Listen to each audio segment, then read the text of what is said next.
بسم الله الرحمن الرحيم تبارك الذي بيده الملك وهو على كل شيء قدير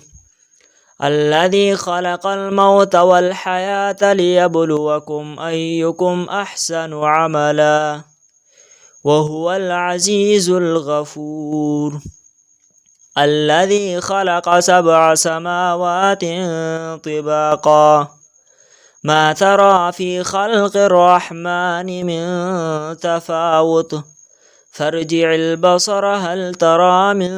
فتور ثم ارجع البصر كرتين ينقلب إليك البصر خاسئا وهو حسير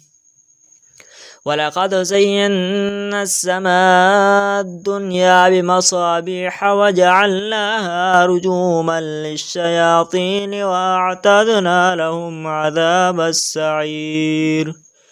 وللذين كفروا بربهم عذاب جهنم وبئس المصير إذا ألقوا فيها سمعوا لها شهيقا وهي تفور تكاد تميز من الغيظ كلما ألقي فيها فوج سألهم خزنتها ألم يأتكم نذير قالوا بلى قد جاءنا نذير فكذبنا وقلنا ما نزل الله من شيء إن أنتم إلا في ضلال كبير وقالوا لو كنا نسمع أو نعقل ما كنا في أصحاب السعير فاعترفوا بذنبهم فسحقا لأصحاب السعير إن الذين يخشون ربهم بالغيب لهم مغفرة وأجر كبير وأسروا قولكم أو اجهروا به إنه عليم بذات الصدور ألا يعلم من خلق وهو اللطيف الخبير هو الذي جعل لكم الأرض ذلولا فامشوا في مناكبها وكلوا من رزقه وإليه النشور أأمنتم من في السماء أن يخسف بكم الأرض فإذا هي تمور أم أمنتم من في السماء أن يرسل عليكم حاصبا فستعلمون كيف نذير ولقد كذب الذين من قبلهم فكيف كان نكير أولم يروا إلى الطير فوقهم صافات ويقبضن ما يمسكهن إلا الرحمن إنه بكل شيء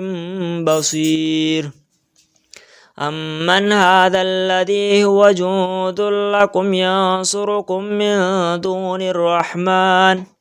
إن الكافرون إلا في غرور أمن هذا الذي يرزقكم إن أمسك رزقه بل لجوا في عتو ونفور أفمن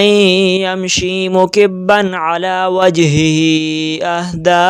أمن يمشي سويا على صراط مستقيم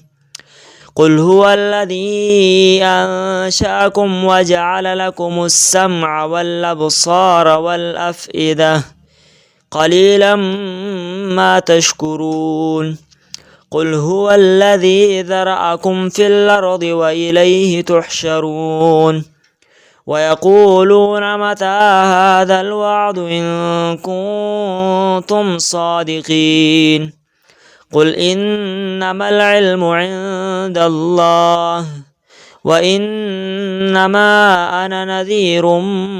مبين فلما رأوه زلفة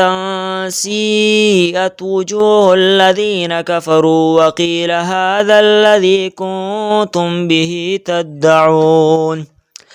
قل أرأيتم إن أهلكني الله ومن معي أو رحمنا فمن يجير الكافرين من عذاب أليم